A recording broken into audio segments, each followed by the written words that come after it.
শান্তি। 19/6/2025 প্রাতঃমূলি ওম শান্তি। বাপদাদা মধুবন। বাবা বলেছে, মিঠে বাচ্চে, এখন তোমরা ঈশ্বরীয় সন্তান হয়েছ।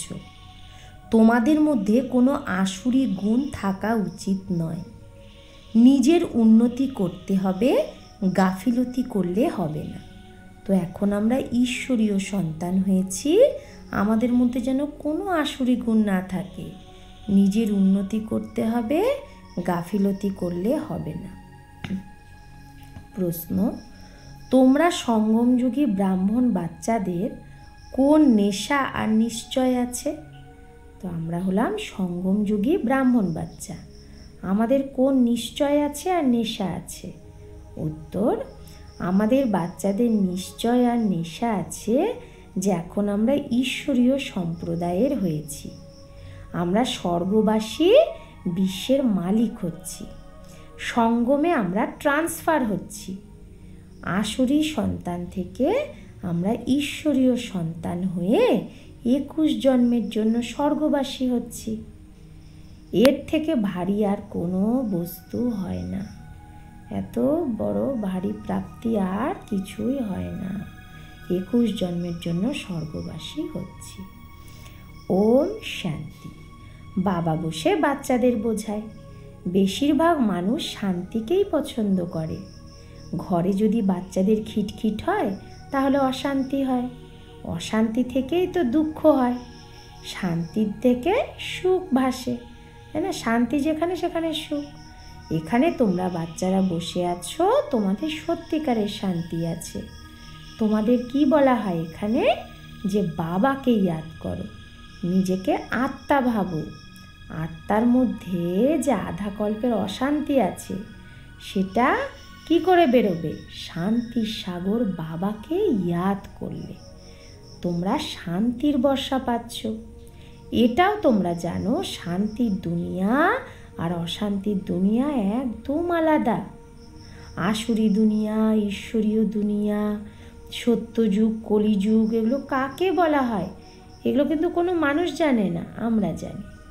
তোমরা বলবে আমরাও আগে জানতাম না। ভালে যত বড়ই পজিশনের মানুষ হোক, কিন্তু এগুলো কেউই জানতো না। তো যাদের অনেক পয়সা আছে তাদের পজিশন বলা হয়। গরিব আর বড় লোক এটা তো বোঝা যায় না। वैसे तुम भी समझ सकते हो। তো সেরকম তোমরাও বুঝতে পারো যে বরাবর ঈশ্বরীয় সন্তান আর আসুরি সন্তান। এখন তোমরা মিষ্টি বাচ্চারা বোঝো যে আমরা ঈশ্বরীয় সন্তান হয়েছি, এটা পাক্কা নিশ্চয় আছে না? তোমরা ব্রাহ্মণরা বোঝো যে আমরা ঈশ্বরীয় সম্প্রদায়, স্বর্গবাসী, বিশ্বের মালিক হচ্ছি। সব সময় সেই খুশি থাকা উচিত। অনেক অল্প বাচ্চাই আছে যারা যথার্থ রীতি এটা বোঝে। সত্যযুগে হলো ঈশ্বরীয় সম্প্রদায় আর কলিযুগে আসুরি সম্প্রদায়। পুরুষোত্তম সঙ্গম যুগে কি হচ্ছে? আসুরি সম্প্রদায় চেঞ্জ হচ্ছে, বদলাচ্ছে। এখন আমরা শিব বাবার সন্তান হয়েছি। মাঝখানে ভুলে গেছিলাম, এখন আবার এই সময় আমরা জানলাম যে আমরা শিব বাবার সন্তান। সেখানে সত্যযুগে কেউ কিন্তু নিজেকে ঈশ্বরীয় সন্তান বলবে না। সেখানে হলাম আমরা দৈবী সন্তান, সেখানে আমরা দেবী দেবতার সন্তান হব। এর আগে আমরা আসুরি সন্তান ছিলাম, এখন ঈশ্বরীয় সন্তান হয়েছি। আমরা হলাম ব্রাহ্মণ, বিকে। তো রচনা এক বাবারই। তোমরা হলে সব ভাই বোন আর ঈশ্বরীয় সন্তান। তোমরা জানো বাবার থেকে আমরা রাজ্য পাচ্ছি। কি পাচ্ছি? রাজ্য। ভবিষ্যতে গিয়ে আমরা দৈবী স্বরাজ্য পাব, সুখী হব। বরাবর সত্যযুগে সুখধাম আর কলিযুগ দুঃখধাম। এটা শুধু তোমরা সঙ্গমযুগী ব্রাহ্মণ বাচ্চারাই জানো। আত্মাই ঈশ্বরীয় সন্তান হয়, আমরা আত্মারাই তো এখন ঈশ্বরের সন্তান হয়েছি। এটাও জানো যে বাবা এখন স্বর্গে স্থাপনা করছে। বাবা রচয়িতা না, নরকের ক্রিয়েটার তো বাবা না। उनको कौन याद करेंगे? তো বাবাকে কে ইয়াদ করবে? তোমরা মিষ্টি মিষ্টি বাচ্চারা জানো যে বাবা স্বর্গে স্থাপনা করছে, তার জন্যই তো বাবাকে ইয়াদ করে। যদি বাবা নরকে স্থাপনা করতো, বাবাকে ইয়াদ করতো কেউ? তো সে আমাদের খুব মিঠা বাবা, আমাদের 21 জন্মের জন্য স্বর্গবাসী বানায়। এর থেকে ভারী বস্তু আর হয় না। এটা বুঝতে হবে, এটা বোঝা উচিত। আমরা ঈশ্বরীয় সন্তান, তাহলে আমাদের মধ্যে কোনো আসুরি গুণ হওয়া উচিত না। নিজের উন্নতি করতে হবে, তাই না? কোনো আসুরি কাজ যেন আমাদের দ্বারা না হয়। সময় বাকি অল্প আছে, এই অল্প দিনে আর গাফিলতি করা উচিত না। ভুলে যেও না, দেখছো বাবা সম্মুখে বসে আছে। আমরা যার সন্তান, আমরা ঈশ্বর বাবার কাছে পড়ছি দৈবী সন্তান হওয়ার জন্য, তাহলে কত খুশি হওয়া উচিত। বাবা শুধু বলে আমাকে ইয়াদ করো তো বিকর্ম বিনাশ হবে। বাবা আসেই সবাইকে নিয়ে যেতে, যত ইয়াদ করবে তত বিকর্ম বিনাশ হবে। অজ্ঞানেও যেরকম কন্যার যখন আশীর্বাদ হয়, তো একদম তার স্বামীর ইয়াদ একদম তার মনের মধ্যে গেঁথে যায়। বাচ্চা पैदा हुआ और याद छप जाती है। সেরকম সন্তান যদি হয় তাহলে তার याद একদম মনের মধ্যে ছেপে যায়। তো এই याद তো स्वर्ग में भी छप जाती, नर्क में भी छप जाती। তাহলে বাবা বলছে যে কোনো, সে স্বর্গেই হোক আর নরকেই হোক, কোনো বাচ্চা জন্মালেই তো সেই याद ছেপেই যায় বুদ্ধিতে। তো বাচ্চা বলবে এ আমার বাবা। এখন আমরাও তো এখন বাবার সন্তান হয়েছি, তাহলে বাবার ইয়াদটা আমাদের বুদ্ধিতে একদম ছেপে যাওয়া উচিত। এখানে তো বেহদের বাবা, যার থেকে স্বর্গের বর্ষা পাচ্ছি, তাহলে তার কথা আমাদের মনের মধ্যে একদম ছেপে যাওয়া উচিত, বসে যাওয়া উচিত। বাবার থেকে আমরা ভবিষ্যৎ 21 জন্মের জন্য আবার বর্ষা নিচ্ছি, বুদ্ধিতে বর্ষাই ইয়াদ আছে। এটাও জানো মরতে তো সবাইকেই হবে, মরনা তো সবকো হে, একজনও থাকবে না। যতই ডিয়ারেস্ট সে ডিয়ারেস্ট, বাবা বলছে যতই তোমার প্রিয় হোক, সব চলে যায়গে। সবাইকে মরতে হবে, সবাইকে শরীর ছাড়তে হবে। এটা শুধু তোমরা ব্রাহ্মণরাই জানো যে পুরানো দুনিয়া এখন গেল কি গেল। তো সেই যাওয়ার আগে এখন পুরুষার্থ করতে হবে।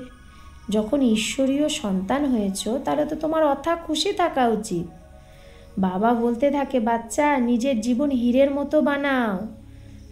ওটা হলো ডেইটি ওয়ার্ল্ড, দেবী দেবতার দুনিয়া, আর এটা ডেভিল ওয়ার্ল্ড, আসুরি দুনিয়া। সত্য যুগে কত অথা সুখ থাকে, সেটা তো বাবাই দেয় না সেই সুখ। এখানে তোমরা বাবার কাছে এসেছো, এখানে তো আর তোমরা বসে যাবে না। আমরা তো আর মধুবনে গিয়ে ওখানে থেকে যাব না।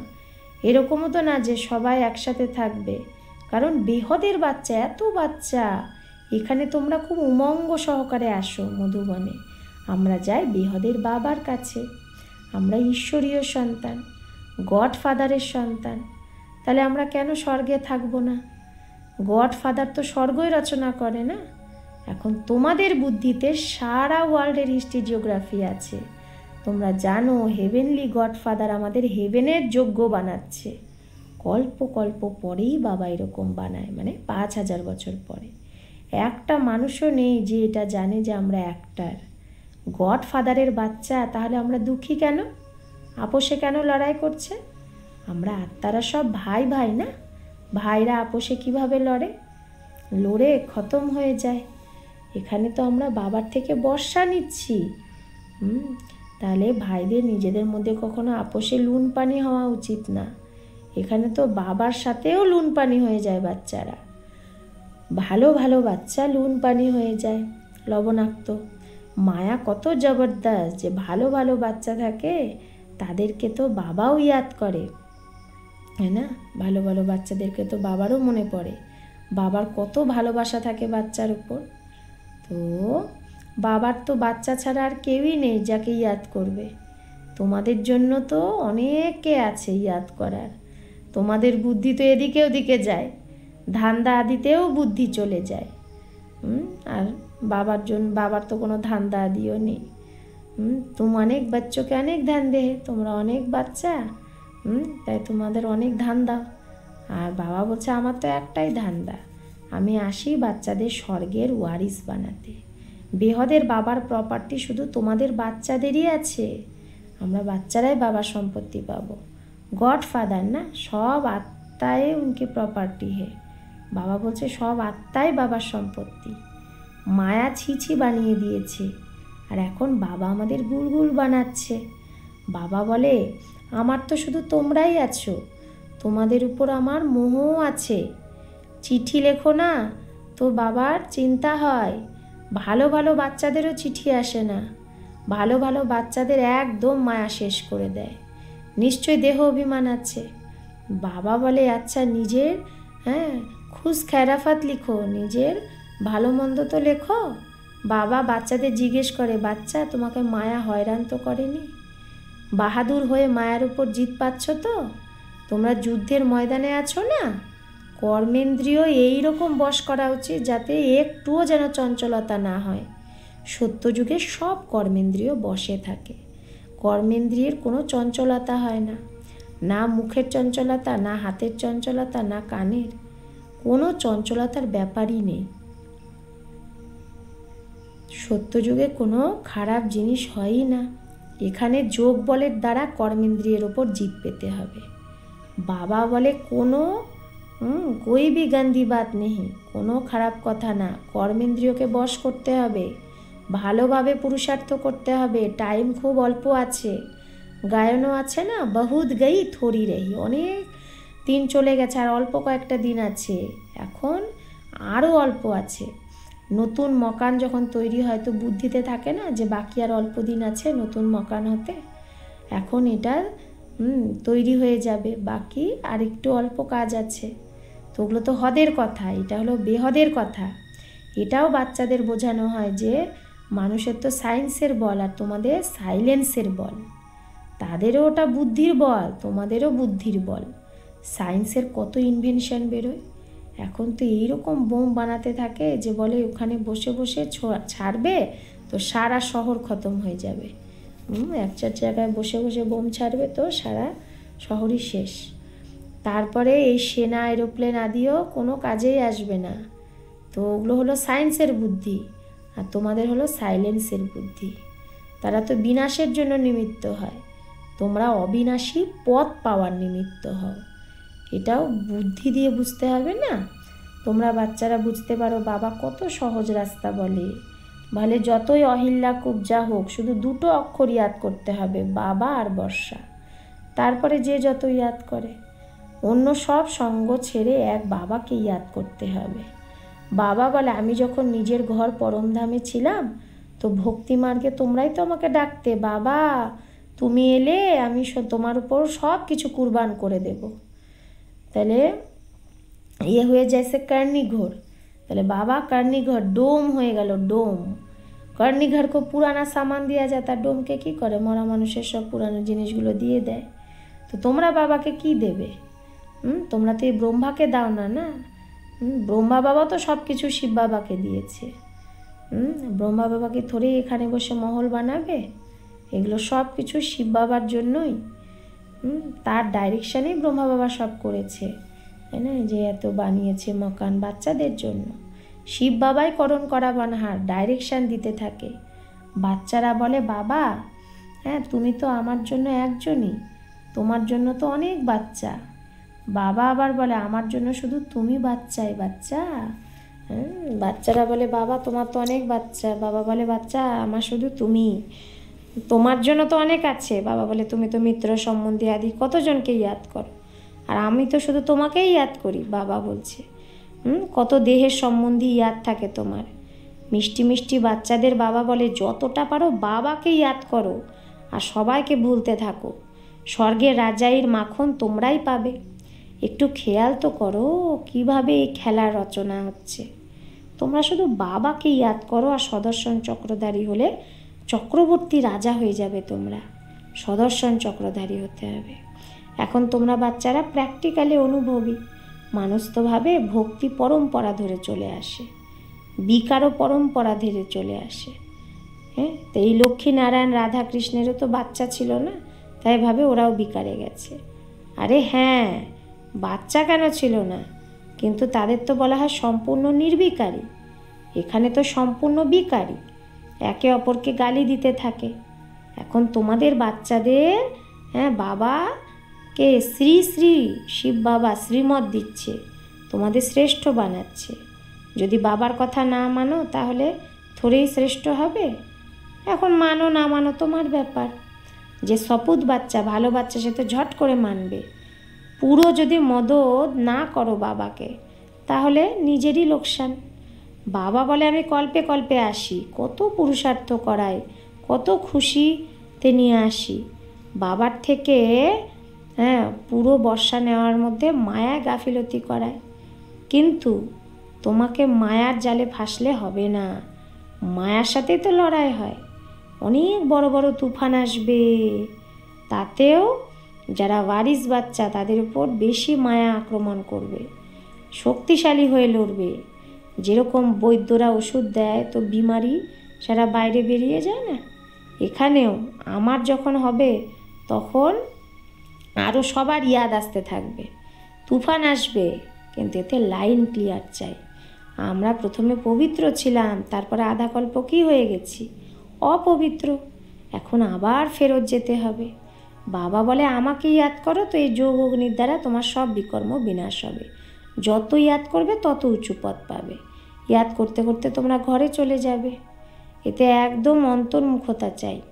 নলেজও আত্মার মধ্যেই ধারণ হয় না, আত্মাই পড়ে। আত্মার জ্ঞানও পরমাত্মা বাবাই এসে দেয়। এত ভারী জ্ঞান তোমরা নাও, বিশ্বের মালিক হওয়ার জন্যই তোমরা এই জ্ঞানটা নিচ্ছ, এত ভারী জ্ঞান। আমাকে তোমরা বলোই হে পতিত পাবন, জ্ঞানের সাগর, শান্তির সাগর। তো আমার কাছে যা আছে वो तुमको सब देता हूँ। বাবা বলছে বাবার কাছে যা আছে সব আমাদের দিয়ে দিচ্ছে বাবা।